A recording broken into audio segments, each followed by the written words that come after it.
A promise. A promise is a wonderful and a terrible thing. Especially, I've discovered, if you try and promote your track record with your wife in public. But a promise is a wonderful and a terrible thing. It is both full of potential and a vehicle for hope and a shining light in the darkness for those to whom the promise is made.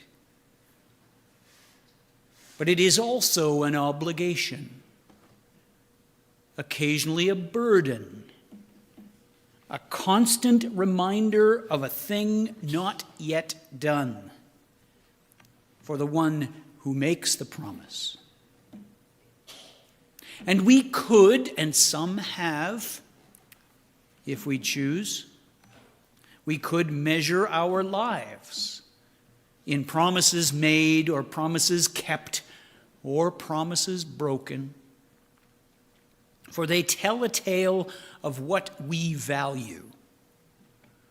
Our promises shape our relationships. They can topple empires and assure dynasties. A promise is meant to be a sacred trust, but in human hands it is only a sacred trust until it is not.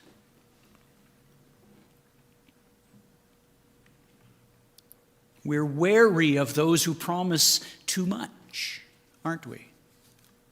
And we each develop our own sense of where that line might be, handing out our trust in proportion to our experiences. For some, the art of offering the promise has become very lucrative. Products are bought and sold on the strength of smooth words and wondrous claims. And billions, with a B, billions of dollars change hands in pursuit of that one sure thing, that undeniable promise. I choose this morning not to dwell on the use of promises in the political realm, else this sermon turn to satire. All of this is to say that in a world full of promises, we find ourselves following Jesus, who is himself the product of a promise that is both fulfilled and still waiting to bear fruit. We are caught in this promise paradox, people of the already but not yet. And Advent is, of all the seasons in the church calendar, very much the season of promises. The story we tell is wreathed in promise. The potential for a weary and wounded people to find peace by a divine act of grace.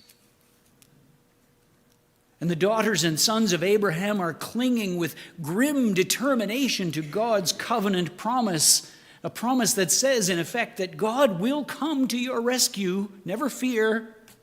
God will grant you peace someday. Often enough, this has looked like a promise that cannot be kept, since it depends on God's people holding up their end of the bargain as well. And as history and experience have shown us, people aren't very good with promise keeping. But God is. God is. In fact, the constant refrain throughout the Hebrew Scriptures is that though the people have failed, God has not. God will not.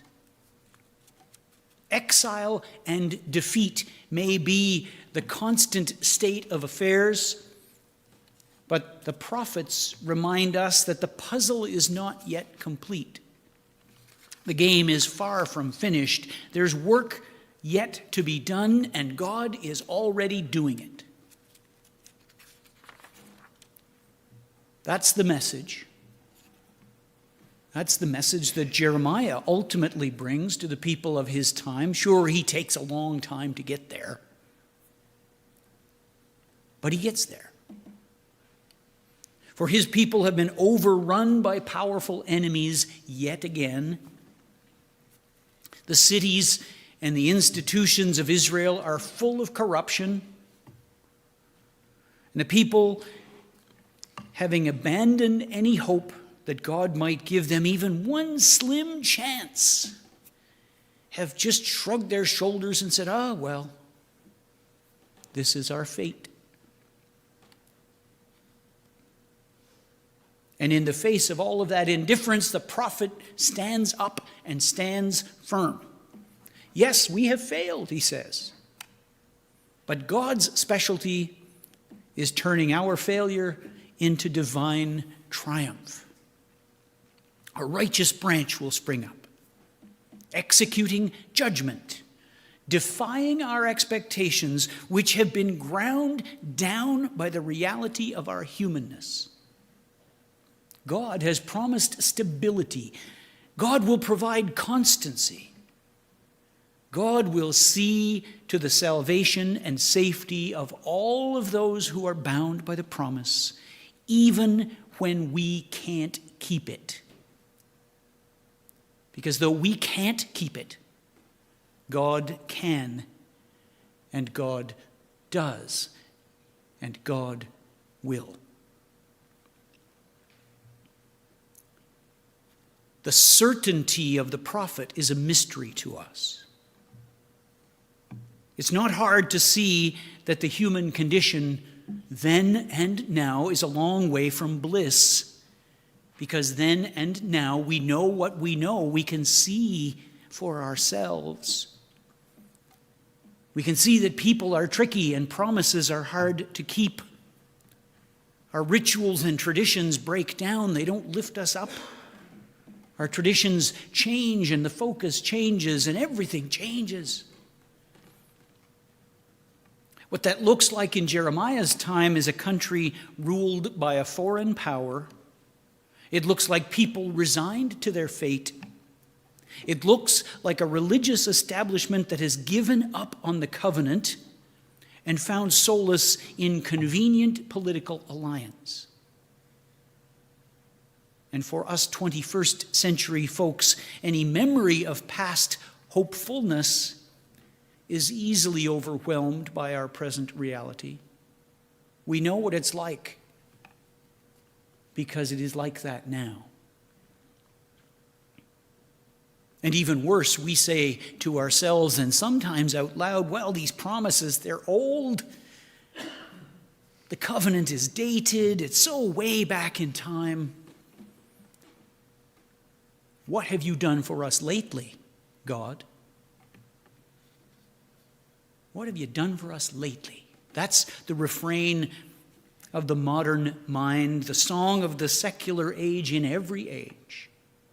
What have you done for us lately?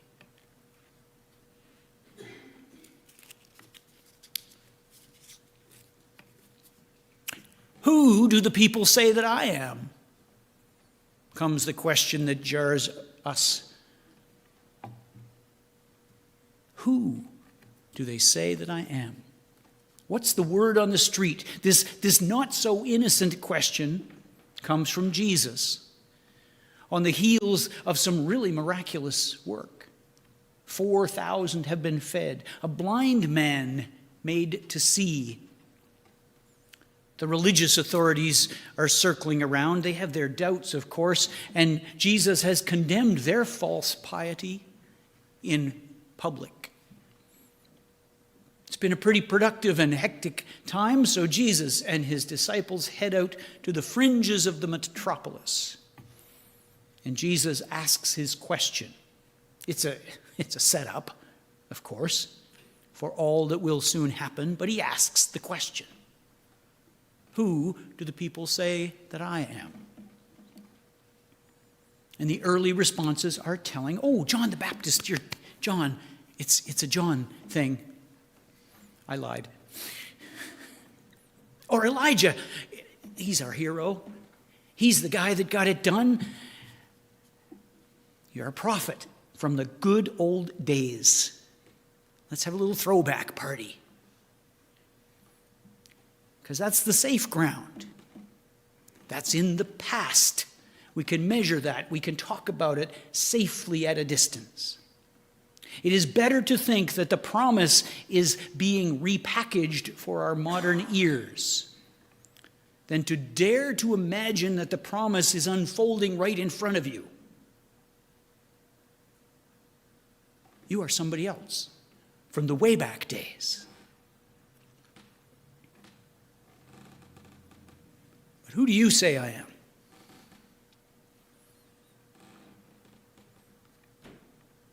Now, Peter, whatever else he might be, is far too eager a disciple of Jesus to be fooled by this question. Peter does not know how to spin the things he has seen. This can only be God at work. This is the promise personified. And so what does Jesus say? You, sir, are the Messiah. Messiah, which in Hebrew means anointed, a word reserved for kings. In the Greek, it is Christos, the chosen one. You're the guy. You're it, says Peter. According to Peter, the promise is now. It is unrolling in front of them. And what does Jesus do? Don't tell anybody. He warns them not to tell. Now, there are all kinds of theories about why this is, and it happens most often in Mark's gospel. But Jesus, seeing that Peter, at least for the moment, gets it, says, not now, not yet. Because it would be too easy for everybody to assume that the promise is found only in that moment. It's a flash in the pan and then done. When in fact, the promise needs time to express itself, to unfold in the fullness of time. It takes time, and we hate that. Even as adults, we hate that. I promise, but not yet. Because it takes time to open the mysteries of God's covenant to generation after generation after generation.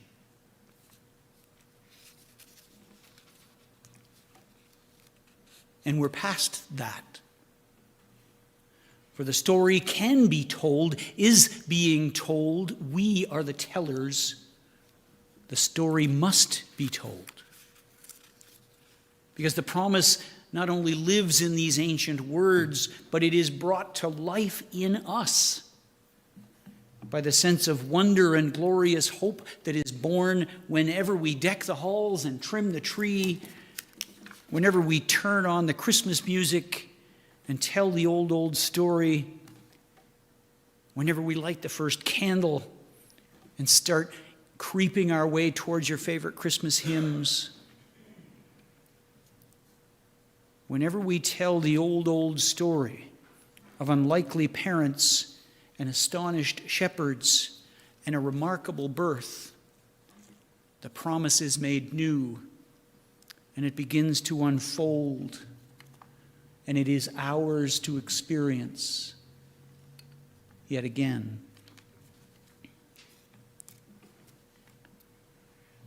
The words of a hymn that we don't sing very often express this well. Christ is coming. Let creation from its groans and labors cease.